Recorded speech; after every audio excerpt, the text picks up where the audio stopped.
May 12th, 1945. The train slowed with a shudder. The women inside leaned forward, faces pale beneath grime. They had been told 1,000 things about what awaited them.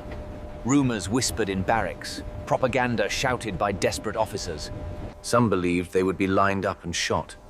Others feared slave labor. Nearly all feared violation and starvation. The train doors groaned open. For the first time since surrender, air that did not reek of smoke rushed in. One woman stepped down first. She might have been 24, her sharp cheekbones etched deeper by hunger. She clutched her coat. All around her, the land was quiet, flat, impossibly clean. She braced herself for cruelty. She froze, as did the women behind her. It was impossible. Obscene. Bacon was a... From kitchens where fathers came home with pay and children played without sirens. In a graveyard, her stomach twisted. She remembered her last meal in Germany, thin broth stretched with turnips and stale bread. She had eaten it quickly, knowing her brother might not have even that. And here the Americans were cooking pork for prisoners. She felt dizzy with anger, shame, and strange yearning. The guards gestured for them to move into lines. Their voices were firm. But not cruel. One even attempted broken German. For some, it was unbearable. Another began to weep silently. Yet for all their fear, none could stop inhaling. The smell inside the camp, reality unfolded with theatrical strangeness. Plates were handed to them. On those plates lay bread, potatoes, and bacon. The 24-year-old stared down at hers, hand trembling. She thought of her mother, who had died in an air raid. 2 winters ago, clutching a photo of her father, who had never returned from the Russian front. She thought of children begging in Dresden. Skeletal hands reaching for scraps of coal. And now here, in enemy hands, she was offered bacon. Her chest ached with confusion. She wanted to refuse, to spit in defiance, but her body betrayed her. She raised the strip to her lips and bit. The taste was overwhelming. Salt, fat, warmth. Tears sprang to her eyes, hot and unbidden. She ate quickly, almost desperately. But the room, for a few moments, was quiet except for the sound of chewing. One American guard leaned against the doorway, watching. He was perhaps 30, his uniform pressed, his face impassive. But when one woman looked up, their eyes... As if to say, it's just breakfast. That shrug was more dangerous than any weapon. When the meal ended, the women were led back to their quarters. The 24-year-old lay down on her bunk, staring at the wooden ceiling. The taste still lingered on her tongue. She felt heavier and lighter at once, as though a great weight had been shifted but not removed. She did not know if she could trust the Americans, if this was generosity or strategy, but she knew one thing with certainty. Her understanding of the enemy had changed in a single meal. That night, as silence settled over, no shouts, no dogs, only the steady rhythm of boots on soil. The bacon had filled her stomach. The question burned hotter than hunger, and as dawn approached, the scent returned faintly, carried through the camp by the morning wind. She breathed it in, knowing the war she had entered now was no longer about armies or borders, but about belief. She had been taught to expect cruelty. Instead, she had been met with bacon. It was proof of another reality. The second morning began with a bell. Sharp, efficient, limbs stiff, minds still fogged with the strangeness of the previous day. Some had slept deeply. But actual coffee, bitter and rich and impossibly real. The women ate in silence, their eyes wary, their movements careful. Some still expected punishment for accepting the food. Others had begun to surrender to the reality that perhaps the The 24-year-old chewed slowly, tasting each bite as though it might be her last. The butter spread easily, melting into the warm crust. She thought of her brother again, of his letter from the Eastern Front. After breakfast, the women were assembled in the yard. The sun was already warm, the sky a pale, unbroken blue. An American officer stood before them. He was young, no older than 35, with a clean-shaven face and a calm, almost bored expression. He spoke in halting German. His accent thick, but his words clear enough. You will be assigned duties: light work, laundrette, kitchen assistance, cleaning. You will be fed. You will be housed. You will not be harmed. The words landed like stone. One woman raised her hand tentatively. And when will we be shot? The officer blinked, confused. A faint smile touched the corner of his mouth, though it carried no humor. You were told many things, he said. Most of them were lies. He turned and walked away, leaving the women standing in the yard, the sun pressing down on their shoulders. The days that followed unfolded with a rhythm that felt almost surreal in its normalcy. The women were divided into work groups. Some were sent to the kitchens, where they peeled potatoes and washed dishes under the watchful eyes of American cooks. Others were assigned to the laundry, where they scrubbed uniforms and hung them to dry in long, orderly rows. Her hands submerged in soapy water, her mind drifting as she worked. The labor was not hard. In the final months of the war, when rations had dwindled to nothing, here there were breaks, water to drink. The American guards watched but did not harass. They smoked cigarettes, leaned against walls, exchanged jokes, and As though guarding prisoners was just another mundane duty in a long list of mundane duties. It unnerved her more than cruelty would have. At night, the women gathered in the barracks, their voices low, their faces drawn with confusion. Against what they had been told. One woman, older than the rest, insisted it was all a trick. They're fattening us up, she said. Another disagreed. If they wanted us dead, we'd already be dead. Then what do they want? No one had an answer. The 24-year-old lay on her bunk, listening to the debate. She thought of the guard who had shrugged at her in the mess hall. Of the officer who had called their fears lies. Of the bacon that had tasted like memory. But she was beginning to suspect it was something far more insidious than violence. They wanted to prove a point. On the 5th day, something changed. The women were gathered again in the yard, but this time, the atmosphere was different. There was a tension in the air, a sense that something significant was about to happen. The same young officer stood before them. But now he was flanked by several guards carrying boxes. Large, wooden crates stamped with English words the women... Diese sind für euch. Bücher, Zeitungen, Schreibmaterialien. Ihr dürft lesen, schreiben, euch bilden. A murmur rippled through the crowd. Books? In a prison camp? The officer continued. We believe that You have been lied to for years. We will not lie to you. We will show you the truth. Who began opening the crates. Inside were novels, histories, newspapers in German and English, notebooks, pencils. The 24-year-old felt her heart quicken. She had not held a book in months. Her mother had given her, had been lost in the chaos of retreat. She stepped forward, hesitant, and picked up a slim volume.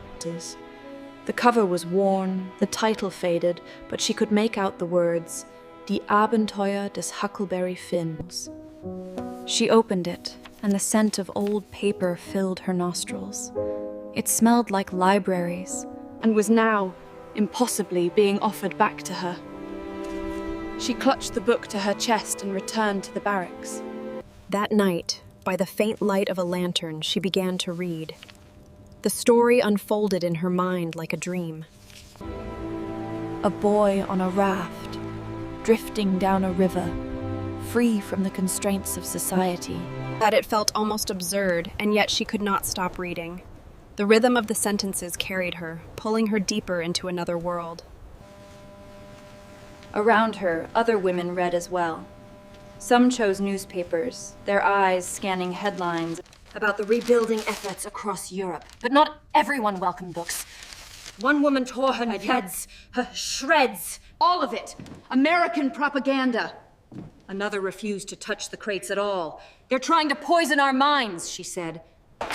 First our bodies with their food, now our thoughts with their words. The 24-year-old said nothing. And let the story carry her away.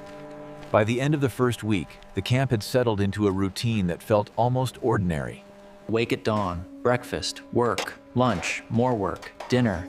Evening hours spent reading, writing, or simply sitting in silence. The American Guards maintained their calm detachment, their presence steady but unobtrusive. There were no... Was the most unsettling thing of all. She had been prepared for cruelty. She had armored herself against it, built walls inside her mind. To protect what remained of her dignity. But kindness, order, bacon and books and quiet nights. One evening, as the sun sank low and the camp was bathed in golden light, she stood near the barbecue. From the kitchens, bacon again, mingling with potatoes and bread. She closed her eyes and let the scent wash over her. A reminder of everything that had changed in the span of a single week. It's beautiful, yes? She turned to find the guard who had shrugged at her in the mess hall. He stood a few feet away, his rifle slung casually over his shoulder. His face still impassive, but his eyes curious. She did not know what to say. Beautiful? The camp? He seemed to sense her confusion and smiled faintly. The sunset, he clarified. The light spilling across the earth like liquid gold. She nodded slowly. Yes. Beautiful. The guard nodded and walked away, leaving her alone with the sunset and the smell of bacon and the growing... The war of survival, of hatred, of certainty. And the most unsettling truth of all was this. Breakfast was only the beginning. The women soon learned that the greatest war inside the camp was not fought with rifles or fists, but with ideas that gnawed at the edges of everything they had been told. For years, they had lived beneath the drumbeat of propaganda. Posters had screamed of American cruelty, of men who were said to be little more than mercenaries driven by greed. Men who would burn, humiliate, and desecrate any German unlucky enough to fall into their hands. Even the women who worked in offices or signal towers far from the front had carried those images with them like armor. They expected a brutality that would at least make sense of their fear. But the first weeks inside the camp made those images falter. The Americans spoke little German, yet their tone was measured, their discipline unshaken. Orders came short and clipped, but without venom. Guards treated the women as a responsibility rather than prey. And water. Instead of degradation, there was a strict adherence to routine. Each discovery unsettled them more than any shouted insult could have done. The 24-year-old found herself haunted by the contrast. She remembered the lectures in training halls where... She remembered the whispered warnings from older women who claimed the Americans carried knives for sport. Their faces bored rather than cruel. She smelled coffee, real coffee, not the burnt barley substitute she had known for years. And heard the scrape of metal trays. She did not know which was more difficult, the hunger in her belly or the war raging in her mind.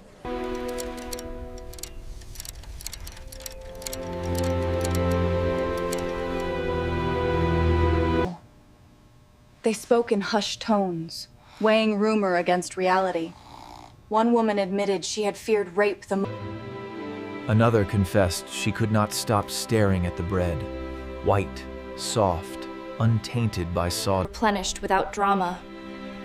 To admit relief felt dangerous, almost treasonous to their suffering families back home. The camp's order was deliberate, almost theatrical in its normalcy. Roll call at dawn. The guards themselves seemed oddly young, barely older than the prisoners, their faces smooth, their boots shined. They stood with a confidence. That came not from shouting, but from certainty. For the German women who had lived years in a world of scarcity. As it was infuriating, the 24-year-old began to notice details that gnawed at her. She watched a guard share a cigarette with another. Laughing quietly as though the war were a distant nuisance. She heard music drift faintly from the officers' quarters. Jazz, playful. Or victory. She watched as food waste was carried out from the kitchens, scraps of bacon fat tossed aside. Of children in Hamburg or Leipzig who would have fought each other for those scraps. The cruelty was not in blows or hunger, but in unbearable proof. That the enemy could afford abundance while her people starved. There were moments of irony so sharp they almost bled. Once, as the women lined up for their midday meal, a guard tried to pronounce a German phrase. Again, the guard only grinned, unbothered. To laugh at an American and survive, that in itself felt like a fracture in the world they had known. Another time, a woman dropped her tray, and a young American bent down to help her gather the mess. Muttered something in his own language and returned to his post. She stood frozen. Yet suspicion lingered. Surely, they told themselves, this was temporary. Surely the cruelty... Some refused to eat the bacon, tearing it into pieces and leaving it untouched as if to prove they would not be deceived. Others hoarded bread. Slipping crusts into hidden pockets in case the abundance vanished. The 24-year-old tried to balance pride with survival. Still, each bite tasted of betrayal, both of the regime that had lied to her and of the civilians still starving across Germany. At night, the camp's lights glowed steady against the dark. Beyond the wire lay a continent in... Even safety. It was a paradox they could not untangle. Letters home, when allowed. Who would understand if they wrote, "We are eating better here than you are outside"? It would sound like treason or...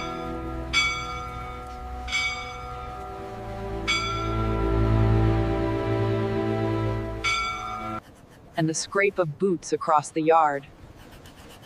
But soon another sound seeped into the rhythm of camp life. The scratch of pencils against paper, the halting cadence of English words forced from German tongues. At first, the women laughed bitterly when they heard the rumor. Lessons behind barbed wire? But then the guards unlocked a long hut, cleared space, and set wooden benches in rows. Boxes of books followed, many with pages yellowed by years, others still smelling of fresh ink. Clutching her arms across her chest as though to shield herself. Around her, the other women shuffled with equal suspicion. Their eyes darting toward the blackboard where an American sergeant had scrawled a single word in chalk. As though the meaning itself were nourishment. The women exchanged glances, unease. In German mouths, "Good morning, how are you?" My name is... The sergeant exaggerated his pronunciation, his voice almost playful, coaxing them to repeat. Some muttered the words with clenched jaws. Others giggled at their own mistakes. The 24-year-old kept her... She felt the move strangely on her tongue, lighter than the guttural weight of her own language. It unsettled her. Gathering on his fingers, he corrected gently, never mocking, his accent thick but his enthusiasm genuine. When one woman stumbled over the phrase, "Thank you," He grinned and said, "Close enough," which made several others smile despite themselves. It was a small thing, a tiny crack in the armor. But the 24-year-old felt it widen. Beyond vocabulary, the Americans introduced films. One afternoon, the its mechanical weir filling the space. The screen flickered with images that made the air in the room grow heavy and cold. Ruined cities. Corpses in striped uniforms. Emaciated... Their breaths shallow. Some whispered denials. Others turned away. The 24-year-old... Atrocity propaganda, the officers had called it. Lies designed to weaken German morale. That the Americans were not merely feeding their bodies, but reshaping their minds. The 24-year-old wrestled with guilt.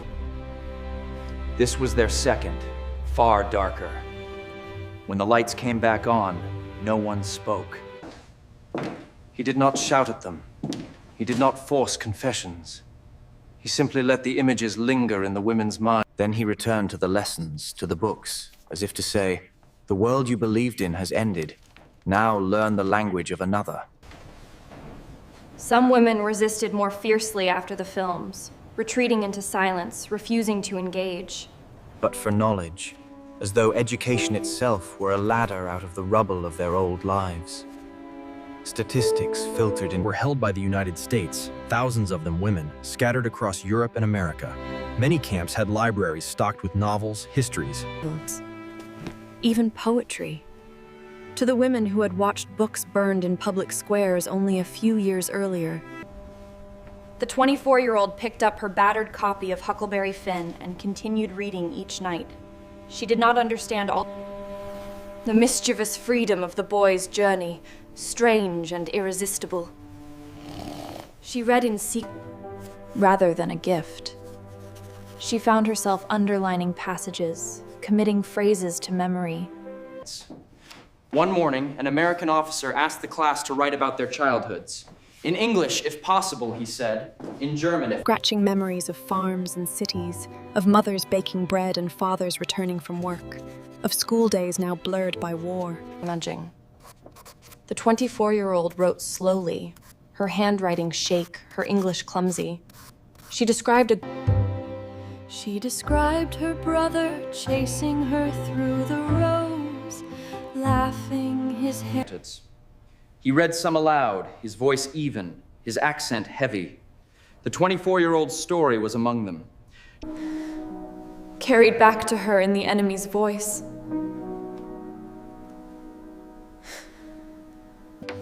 She realized the Americans were not mocking, but listening.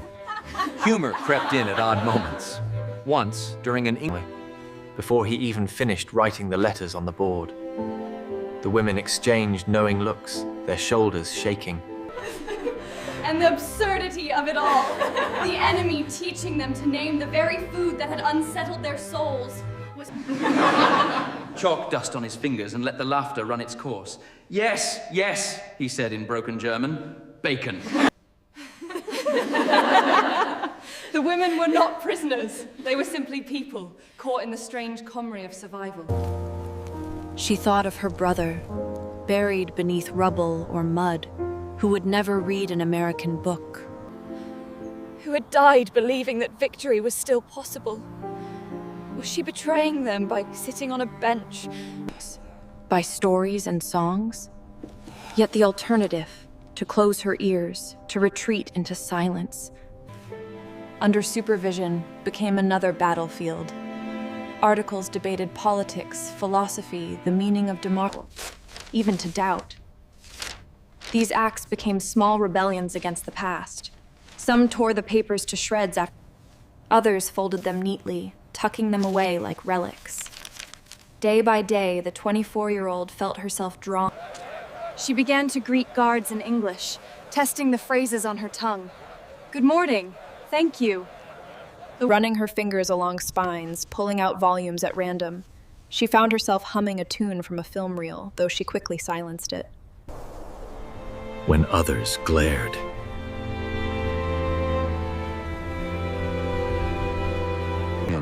Through which another possibility leaked. But the lessons were not without pain. Behind barbed wire, her people starved outside it. The contradiction tore at her, leaving her restless.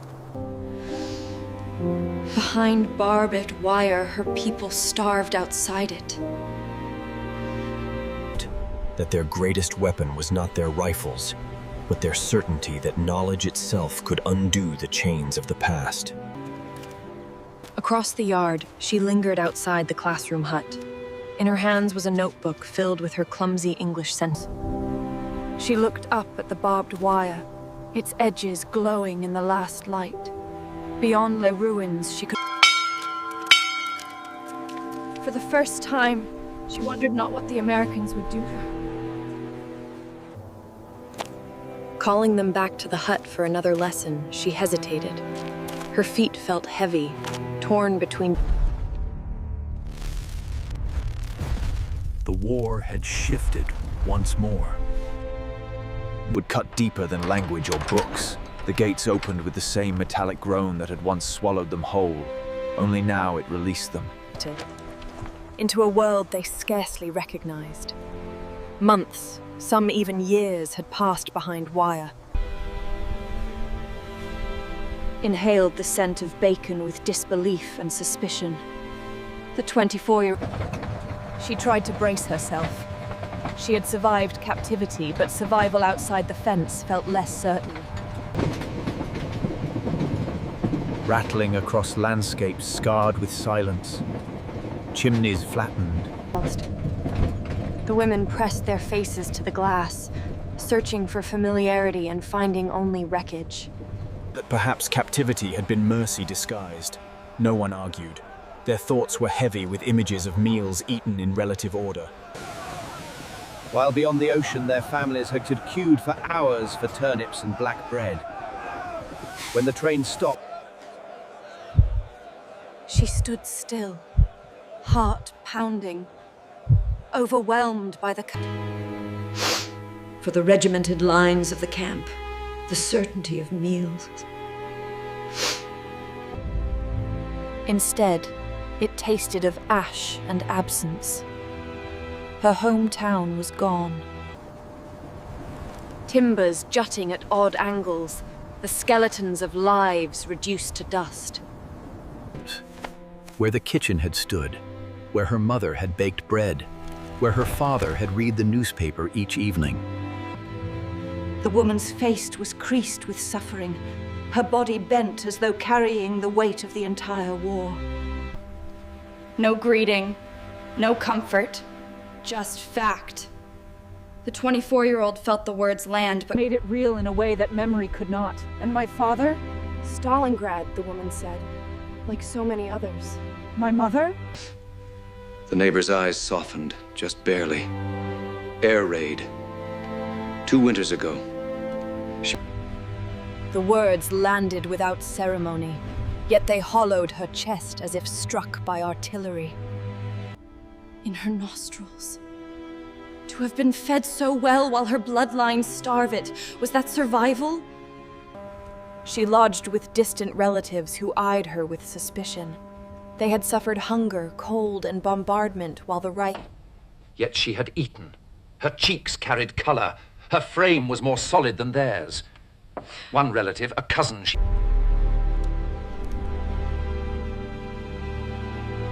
could not answer. Even books, without barter or humiliation? How could she describe the sergeant with chalk dust? On the streets, she heard mutterings about returnees. Some claimed the Americans had brainwashed them. Others sneered that they had grown fat. Their eyes resentful, their bellies swollen with malnutrition. She avoided looking at them. Hearing her relatives shift restlessly in the next room, wondering if they resented her presence, if they believed. The lessons returned to her. She remembered the chalkboard word, freedom. She remembered the films that...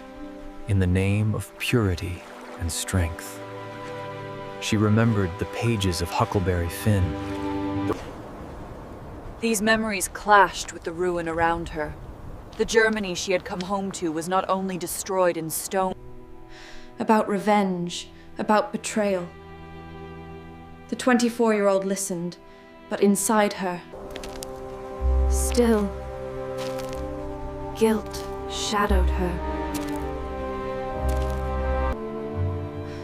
The contrast was unbearable. And so she kept it locked inside, the taste of bacon becoming not just memory but secret, a burden too heavy to confess. One afternoon, she passed a crowd gathered around a truck where aid workers handed out tins of food. Children scrambled.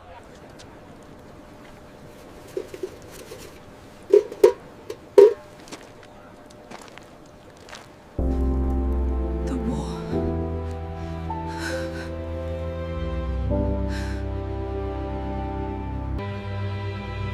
Sometimes she wrote about her mother, clutching that photograph as the building collapsed. But often... Her relatives caught her once, frowning at the florid words. Why waste ink on their language? They asked.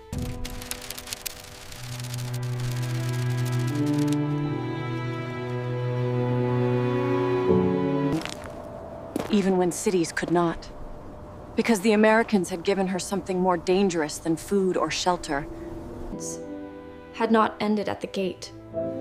It lived inside her, in the conflict between memory and reality.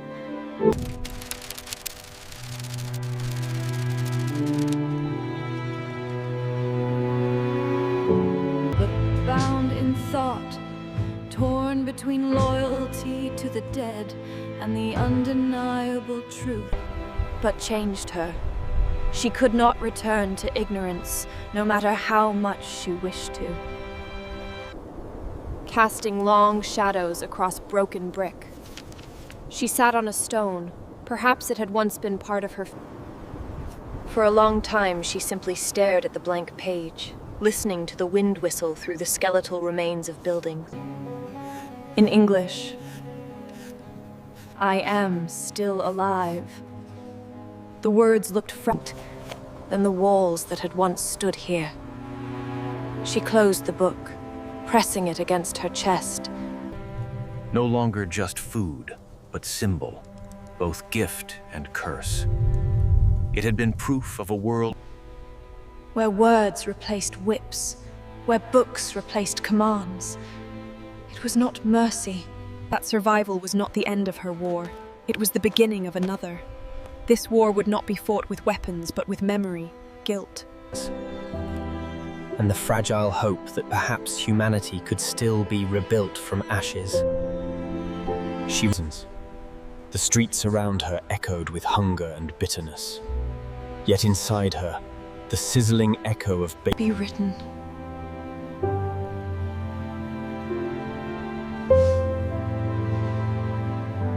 Questioned and unsettled her mind, and in doing so, they had accomplished something far more profound than any military victory.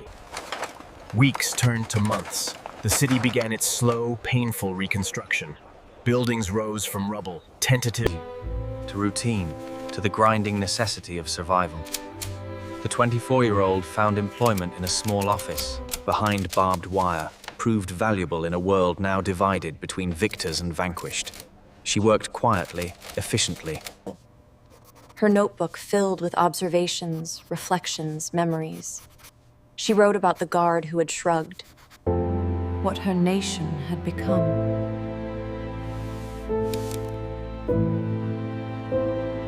The first moment, the world she believed in collided with a reality she could not deny. Until her old beliefs crumbled entirely. 1 year after her release, she received a letter. The woman wrote of similar struggles, the suspicion of neighbors, the guilt of survival, of small acts of rebuilding, of children learning to laugh again. The 24-year-old smiled, the first real smile in months. She picked up her pen and replied, looking out over streets that were slowly, painfully coming back to life. The scent of cooking. But in her memory, she could still smell bacon sizzling. And she understood, with a clarity but the one for meaning, for understanding, for the courage to face uncomfortable truths, was only just beginning. And a quiet insistence that she was capable of thinking for herself. The Americans had not broken her. They had freed her. Not from barbed wire, but from certainty. Not from captivity, but... She whispered a truth she was finally ready to accept. The greatest gift her enemies had... To wonder. To imagine that the world might be more complex, more nuanced, more human. But it had been enough to start a revolution inside her mind. One that would continue long after the... She set the notebook aside, turned off the lamp, and lay down to sleep. Tomorrow, she would wake, fragile and far more essential, herself. And the journey ahead knowing that the bacon that had unsettled her world had also given her the strength to face whatever came next.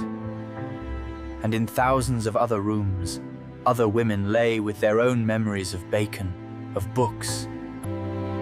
But the peace that followed would be won not on battlefields, but in kitchens, classrooms, and the quiet corners of...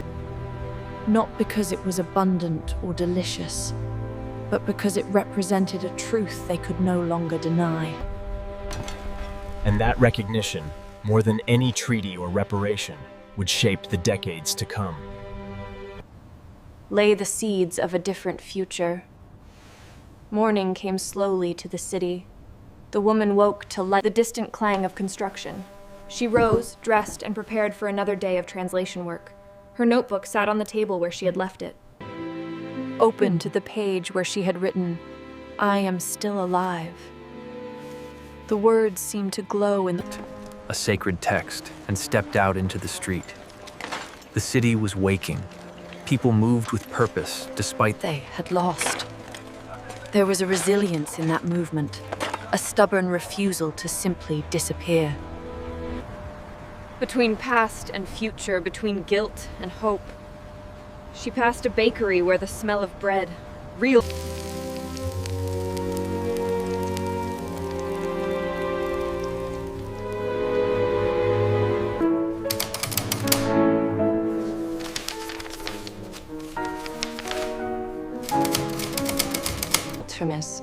She sat at her desk, the familiar stack of documents waiting. German to English, English to German. The irony was not lost on her. She had been taught that these languages represented incompatible realities. That understanding could bridge even the deepest divides, if someone was willing to do the work. When she finally set down her pen, her hand ached, but her mind felt clear. She gathered her things and left the office, stepping back into streets now bathed in the amber light of late afternoons. Or perhaps it was she who had changed, learning to see resilience where before she had seen only ruin.